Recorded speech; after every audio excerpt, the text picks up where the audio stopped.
Hello guys! For today's video ay mag-open po tayo ng aking nabiling blender guys. Ayan. Bali, Icon brand po siya. Ayan po siya guys. Ayan. Icon brand at saka ano siya guys. Made in India. Ayan. Made in India siya guys.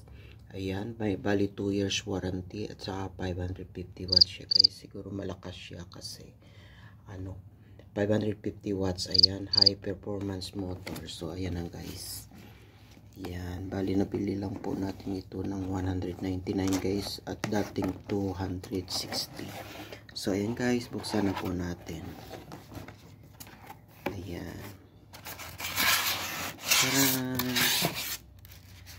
So ayan siya guys, ito po siya yung kanyang katawan. Ayan, ayan siya guys, bali po siya, pink po yung kulay niya guys, kasi wala nang ibang kulay, ganyan na lang po talaga siya, wala nang ibang kulay. Ayan, so alisin na po natin siya sa plastic.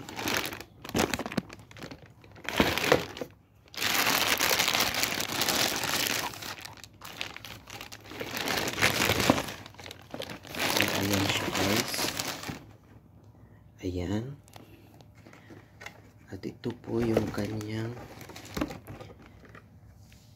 function. Ayan, icon, mayroon siyang off, tapos mayroon siyang number 1, 2 at saka 3 guys. Ayan, ayan, bali adjust mo lang yan siya, 1, 2, 3 sa high speed po niya guys.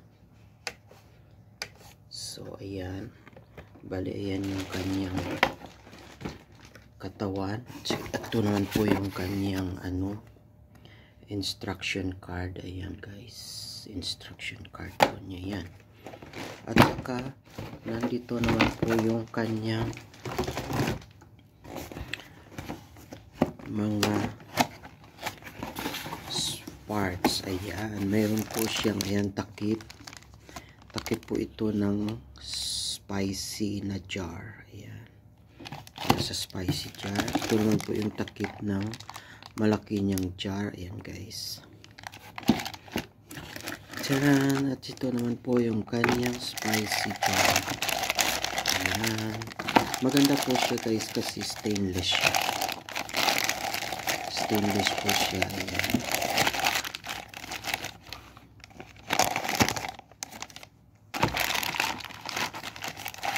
stainless. Ayan, at saka mukhang matibay po yung kanyang sa ilalim. Ayan, so ito naman po yung kanyang malaking jar. Ayan guys, ayan.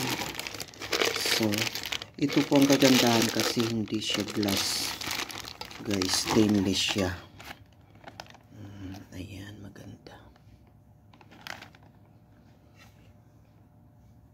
Ayan guys, kahit babagsak siya, hindi siya basta-basta magbabasag kasi stainless. Pwera lang kung mabasag itong sa ilalim niya guys. Ayan, so ayan lang po siya lahat guys. Ayan, ito yung brand Icon, made in India guys, hindi made in China. So ayan lang po guys, thank you for watching.